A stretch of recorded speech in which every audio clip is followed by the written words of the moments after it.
기도하옵나이다. 아멘. 오늘은 하나님의 뜻을 묻는 기도에 대해서, 뜻을 구하는 기도에 대해서 여러분들과 함께 본문을 중심으로 말씀을 듣기 원합니다. 기도는 여러 가지가 있습니다. 간구하는, 내 개인의 기도 제목을 가지고 간구하는 기도가 있고, 또 다른 사람들을 위해서 중보하면서 또 내 이웃을 위해, 나라와 민족을 위해서 하는 기도도 있고요, 또 병의 치료를 위해서 기도하는 기도도 있고, 하여튼 여러 가지 많은 종류의 기도가 있는데, 그런데 우리 그리스도인들이 그렇게 기도는 열심히 하면서도 한 가지 이렇게 간과할 수 있는, 또 이렇게 깊이 있게 생각하지 않는 기도가 하나 있습니다. 그게 바로 뭐냐면 하나님의 뜻을 묻는 기도입니다. 하나님께서 무엇을 원하는지에 대한 기도를 말하는 것입니다. 우리는 이 땅을 살면서 사실 많은 결정을 해야 합니다. 학교를 간다든가, 직장을 선택한다든가, 젊은이들은 결혼을 해야 된다든가, 뭐 이렇게 어떤 모든 일들이 다 결정인데, 그런데 신앙이 있고 신앙생활을 오래 했다는 사람들도 어떤 일들이 닥쳤을 때, 위기가 닥쳤을 때 하나님의 뜻을 묻기보다는 그냥 자기의 판단 혹은 누군가의 어떤 조언들에 그냥 기대서 아무 생각 없이 결정을 해놓고 나서, 그리고 나서 하나님 이거 도와주세요, 이렇게 기도하는 사람들이 많이 있습니다. 기도 안 하는 사람보다는 훨씬 더 낫지만, 그러나 우리가 신앙생활할 때 영적 성숙이다 라고 하는 것은 어떤 의미냐면, 우리가 뭔가를 결정해 놓고 도와달라고 기도하는 것도 중요하지만, 그걸 결정하기 전에 하나님께서 무엇을 원하시는가 하는 것들을 가지고 진지하게 우리가 묻는 것입니다. 저는 예수님을 인격적으로 만난 이후에 제일 큰 변화가 있었다고 한다면, 그 전까지는 내 마음대로 결정하고 필요하면 하나님께 도움을 구했는데, 예수님을 인격적으로 만나니까 내 안에 계신 주님이 뭘 원하시는지에 대해서 진지하게 고민을 하게 됐고, 지금도 하나님의 뜻을 묻기 위해서 애를 많이 쓰고 있습니다. 어떤 때는 주님이 클리어하게 분명하게 보여주지 않는 경우도 있어요. 그리고 어떤 때는 그게 너무 답답하기도 하지만, 그러나 성경을 읽어보면 성경에서 믿음의 사람들, 또 하나님 앞에 쓰임받았던 사람들 치고 내 마음대로, 내 행동대로, 내가 하고 싶은 대로 하는 것이 아니라 하나님의 뜻을 다 구하는 사람들이었다는 것이죠. 우리는 오늘 본문을 통해서도 이 사실을 한 번 더 확인해 볼 수가 있습니다. 오늘 본문은 유다 왕 여호사밧 왕 8년에 그 아합의 아들 여호람이 12년 동안 북쪽을 통치를 했지만 악을 행했고 부모와 같지 않았다, 이런 내용으로 시작이 됩니다. 자, 오늘은 남쪽의 여호사밧 왕과 북쪽의 여호람 왕이 다시 연합전선을 형성을 해서 전쟁을 하게 되는 그 내용이 오늘 본문 가운데 기록이 되어 있습니다. 자, 그런데 이 유다 왕 여호사밧은 사실은 다윗 왕 이후로, 지난번에도 제가 언급했지만 굉장히 훌륭한 왕이었습니다. 이스라엘을 하나님께로 돌아가게 한, 그리고 하나님의 그 말씀대로 살려고 엄청 애를 썼던 그런 왕이에요. 그런데 이 북쪽의 이 여호람은 그 당시 이제 여호람이 아합 왕의 뒤를 이어서 이제 통치를 하게 됐는데, 이는 12년 동안 통치하면서 여전히 악을 행했다라고 표현을 하고 있어요. 그런데 부모하고는 좀 달랐던 것이 뭐냐면, 이 부모는 오히려 바알 종교를 확장시키고 사람들로 하여금 바알을 믿도록 했다고 한다면, 이 여호람은 헷갈리는 것이, 사실 남쪽에도 또 여호람이 있습니다. 여호사밧의 아들의 이름이 여호람이에요. 그러니까 남쪽의 여호람과 북쪽의 여호람을 헷갈리면 안 됩니다. 자, 이 북쪽의 여호람 왕은 바알의 주상을 없앴어요. 그러니까 굉장히 큰 일을 한 거죠. 그럼에도 불구하고 그가 완벽하게 북쪽 이스라엘을 개혁하기 힘들었던 이유는 아시겠지만, 아버지 아합의 와이프였던 이세벨이 여전히 살아있었던 거죠. 영향력이 상당히 있었습니다. 그러다 보니까 그렇게 완전한 종교개혁을 이렇게 이루지는 못했던 것 같아요. 그래서 성경에서는 그의 이 종교개혁을 굉장히 부분적이다, 여전히 그는 여로보암의 길을 따라서 베델과 단에 금송아지를 세워놓고 이스라엘 백성들을 섬기게 하고 자기 멋대로 제사장을 세워가지고 하나님의 분노를 자아냈던 그 행동을 지속했다라고 얘기를 하고 있습니다. 어쨌든 그런 상황이었는데 이 북쪽 이스라엘에 큰 문제가 생겼습니다. 어떤 문제가 생겼냐면 그 당시 그 북쪽 이스라엘의 그러니까 이제 동남쪽이죠. 사해바다 그 아래쪽인데 이쪽에 동쪽 아래쪽 그쪽에 모압이 있었는데 이 모압을 북쪽 이스라엘이 식민 통치를 하고 있었던 것이죠. 그러니까는 이 기간을 역사학자들 한 40년 정도로 봅니다. 아버지 아합 때 나라가 굉장히 강해지다 보니까 이 모압을 어떻든 그렇게 식민 통치를 하게 됐는데 이 아합이 죽었다라고 하는 이야기를 듣고 그 당시 모압의 왕이 메사라고 하는 왕인데 이 사람이 더 이상 북쪽 이스라엘을 조공을 바치며 섬기는 나라로 주국으로 이렇게 섬기는 것을 거절하게 됩니다. 특별히 오늘 성경에서는 그 모압이 20만 마리의 그 양털을 북쪽 이스라엘 왕에게 바쳤다 이렇게 표현했는데 이걸 거절을 한 거죠.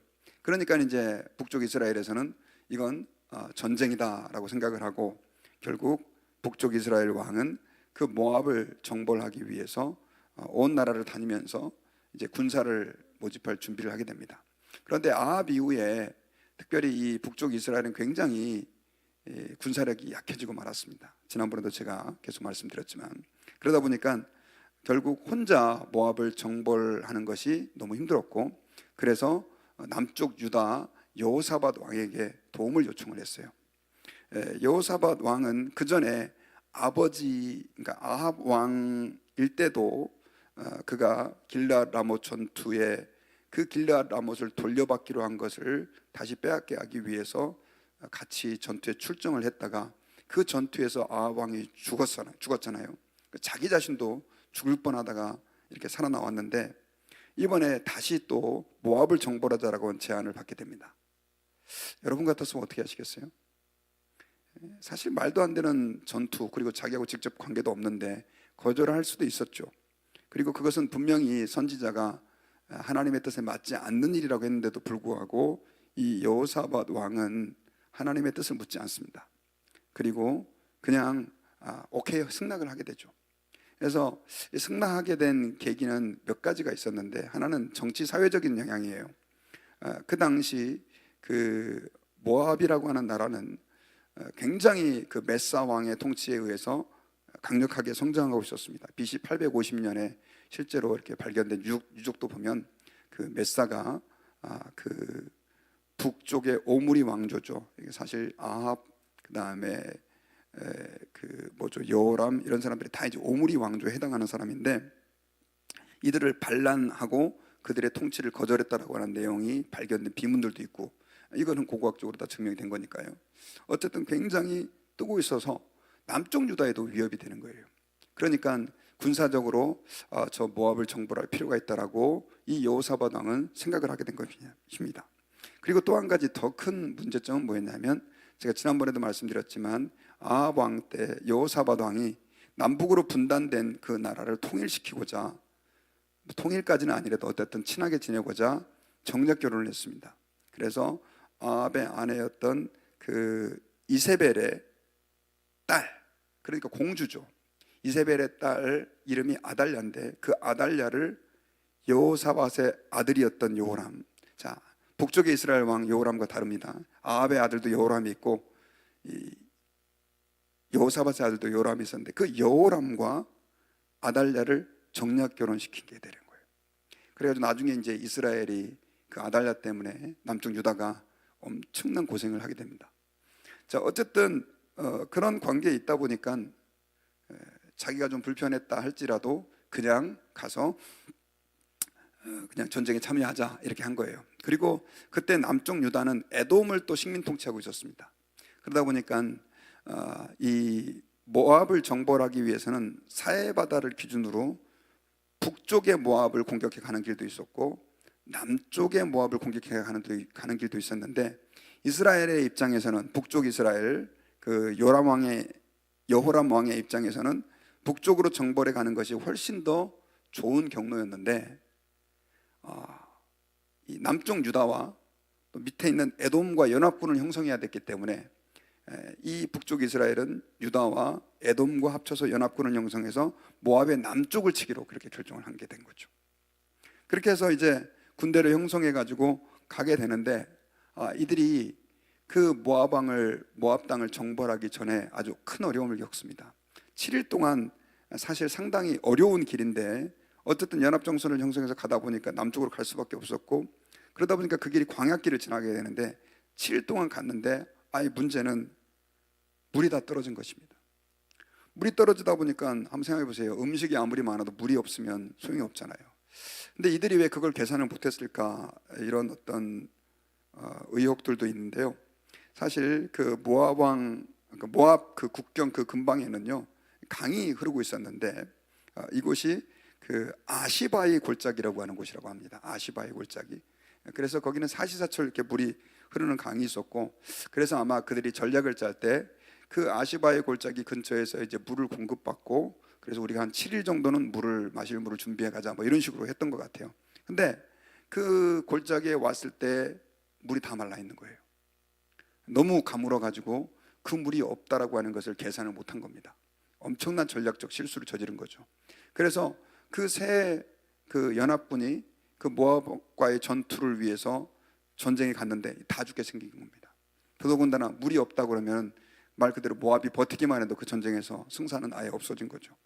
그래가지고 그 어려운 상황에서 이제 여호사밧이 여호람 왕에게 제안을 하죠. 우리가 여호와께 물을 만한 선지자가 없습니까? 라고 얘기했을 때 그 신하 중에 한 명이 그 엘리야의 손에 물을 붓던, 이 말은 엘리야를 수종들던 그 엘리사의 그 사환과 같이, 엘리야의 사환과 같던 그 엘리사가였습니다. 그랬더니 여호사밧이 아마도 그 여호사밧 엘리사에 대한 소문을 들었던 것 같아요. 그래서 그에게 여호와의 말씀이 있으니까 우리가 그에게 물어봅시다 하면서, 예전 같았으면 가서 데려오라라고 사람을 보냈을 텐데 그 세 왕이, 여호람과 여호사밧과 에도 왕이 그 엘리사에게 찾아가 가지고 도움을 구하는 내용이 기록되어 있습니다. 자, 오늘 본문의 그 내용을 보면 그 전투의 어떤 한 장면이 묘사되어 있지만, 우리가 여기서 한 가지 근본적으로 질문해 볼 수 있는 것이 여호사밧 왕에 대한 부분인데, 여호람은 뭐 일단 그렇다 치고 에돔 왕도 그렇다 치고, 어떻게 말하면 하나님을 경외하고 다윗 왕 이후로 가장 뭐 요시야 그리고 여호사밧, 다윗은 정말 하나님 사랑했던 왕 가운데 한 사람이고 믿음으로 살았던 왕인데, 여호사밧이 그 상황에서 좀 하나님의 뜻을 물었으면 좋았을 텐데, 하나님의 뜻을 구하면서 주님이 뭘 원하신가라고 하는 것을 먼저 물었다면 좋았을 텐데, 그게 이 여호사밧이 안 되는 거예요. 사실 여러분, 그 전에 아합 왕과 길르앗 라못 전투에서도 우리가 잘 알고 있는 사건이 등장하죠. 이 여호사밧이 북쪽 아합 왕으로부터 함께 우리 전략적으로 동맹해서 길르앗 라못을 치러 갑시다라고 얘기했을 때, 그때 여호사밧 왕이 물을 선지자가 없습니까? 그랬을 때 그 시드기야를 중심으로 한 400명의 선지자가 다 가십시오, 하나님 뜻입니다 라고 얘기했을 때, 다른 선지자가 없습니까? 미가야라고 하는 선지자가 하나 있는데 나한테 절대 좋은 예언은 안 합니다, 그래도 한번 불러봅시다 해가지고 미가야가 충격적인 예언하잖아요. 그거 하면 죽는다고. 그래가지고 시드기야가 이 미가야의 뺨을 때리면서 하나님의 영이 누구한테 갔느냐라고 하는 그 사건이 일어났었어요. 제가 그거 가지고 여러분들과 함께 말씀도 나눴는데, 근데 여러분, 거기서도 그 미가야의 예언을 듣고도 여호사밧 왕은 그 전투에 참전을 했어요, 안 했어요? 했죠. 바보 같은 짓을 한 거예요. 하나님의 뜻을 물어놓고, 뭐 물어보는 것도 쉽지 않지만 그렇게 엉뚱한 결정을 내려요. 사실을 완전한 사람은 없습니다. 그런데 이번에도 또 지금 그런 실수를 저지르는 거예요.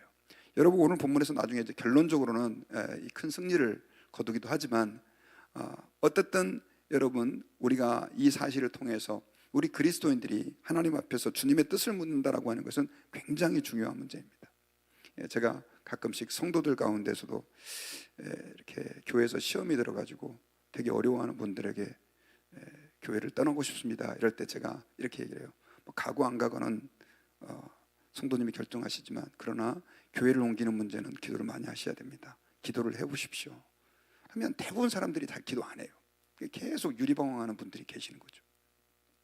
여러분, 부부간의 갈등이 생길 때, 어떤 결정을 내릴 때, 결혼할 때도 기도하고 결혼해야 되지만, 사실은 어떤 큰 결정을 내릴 때도, 요즘 이혼하는 부부들도 많잖아요. 그리스도인들이 그런 생각 잘 안 하고 그냥 쉽게 결정을 내립니다. 자녀를 낳는 문제, 자녀를 학교 보내는 문제, 우리가 하나님 아버지 앞에 기도해야 되는 거죠. 비즈니스를 시작하고 또 직장을 옮기고 직장을 갖는데 우리는 하나님 아버지 앞에서 주님이 정말 뭘 원하시는가 이렇게 물어야 되는 거예요. 여러분, 다윗의 생애를 이렇게 봤을 때 여러분들은 좀 주목해서 보셨는지 모르겠지만, 다윗이 사울 왕의 미움을 받아가지고 사울 왕이 자기를 죽이려고 한다는 얘기를 듣고 그때부터 도피 생활을 시작합니다. 근데 다윗이 처음에 너무 스트레스를 받아가지고 막 도망가는데 그때부터 엉뚱한 짓을 좀 많이 해요. 다윗이 실수를 많이 합니다. 뭐 블레셋으로 도망가가지고 거기서 미친 짓도 하고, 또 그죠, 성막에 가가지고 골리앗의 칼을 가지고 자기를 보호하려고 하고, 그래서 결국은 제사장들이 쌍 몰살을 당하기도 하고, 이런 일들이 막 일어나는데, 그때 이렇게 다윗의 행적을 주의 깊게 보면 다윗이 그 어려움의 순간순간 중요한 결정을 할 때마다 기도를 안 해요. 자기 그냥 환경을 따라서 막 결정을 하는 거죠. 그러다가 나중에 이제 다윗이 좀 정신을 차리고 하나님 앞에서 블레셋에 망명 갔다가 그때부터 시작해가지고 하나님의 뜻을 묻죠. 하나님께서 무엇을 원하시는가? 제가 블레셋을 치리이까 말리이까 하면서부터 아주 당연히 뭐 적에게 와이프가, 아내들이 포로로 끌려가고 집이 다 몰살되는데도 불구하고 그런 상황에서도 하나님, 제가 적을 추적해야 됩니까 말아야 됩니까? 이런 당연한 것까지 기도하면서 하나님의 뜻을 묻습니다. 뭐 구약 시대 때는 여러분 그 제사장들이 있을 때 우림과 둠밈으로 하나님의 뜻을 알려주는 경우가 많았거든요. 근데 어쨌든 그 다윗에게 있어서의 그 신앙생활의 행적을 보면 그의 성숙은 뭐와 관계 있었냐? 하나님의 뜻을 묻느냐 안 묻느냐 하는 것과 굉장히 깊은 관계가 있었던 거죠. 여러분, 교회에서 저는 목회자로서 굉장히 중요한 사명 가운데 한 가지가 뭐냐? 하나님의 말씀을 전하는 것이기도 하지만, 특별히 교회의 어떤 방향과 정책을 결정할 때 목회자가 내 마음대로 그냥 어떤 교회의 이익만을 위해서 결정하는 게 아니라 정말 하나님이 뭘 원하시는지를 진지하게 묻는 역할도 목회자에게서 중요하다라고 하는 것을 저는 인식을 하고 있습니다. 우리 교회 평신도 리더들도 마찬가지로 그런 생각들을 늘 하고 있어야 된다는 거죠. 그러므로 여러분, 저와 여러분들이 하나님 앞에서 신앙생활할 때 중요한 사건이 있을 때 과연 나는 하나님의 뜻을 구하는 사람인가? 아니면 정말 내 마음대로 막 결정했다가 위기 때 그때 가가지고 그 문제를 해결하기 위해서 주님의 도움을 구하는 건가? 저희가 뭐 위기 때 하나님의 도움을 구하는 것도 되게 좋지만 미리미리 하나님 앞에서 주의 뜻을 물어가면서, 그리고 또 우리가 어떤 때는 그 주의 뜻을 안다는 게 참 어렵습니다. 쉽지 않습니다. 그럼에도 불구하고 그 하나님의 뜻을 구하는 것 자체가 우리의 믿음의 표현이다라고 하는 것을 기억하시고, 하나님께서 우리에게 무엇을 원하시는지 발견할 수 있는 영혼도 열어달라고 기도하시며 주의 뜻을 따라가는 저희들이 될 수 있기를 주의 이름으로 축원합니다. 저 말씀의 결론을 맺겠습니다. 오늘 본문에 나오는 여호사밧 그리고 여호람, 에돔의 3개국 연합군이 반란을 일으켰던 그 모압을 정벌하는 그 과정에서 우리는 여호사밧의 행동을 보면서 하나님의 뜻을 묻지 않았던 그의 태도에 대한 안타까움을 이렇게 좀 보게 됩니다. 나중에 이제 그가 위기가 닥쳤을 때 엘리사 선지자를 찾아가는 그런 어떤 믿음이 있었지만, 조금 아쉬운 거는 미리 좀 하나님의 뜻을 물었다고 한다면 그의 인생이 좀 그렇게 꼬이지는 않았을 텐데 하는 마음이 듭니다.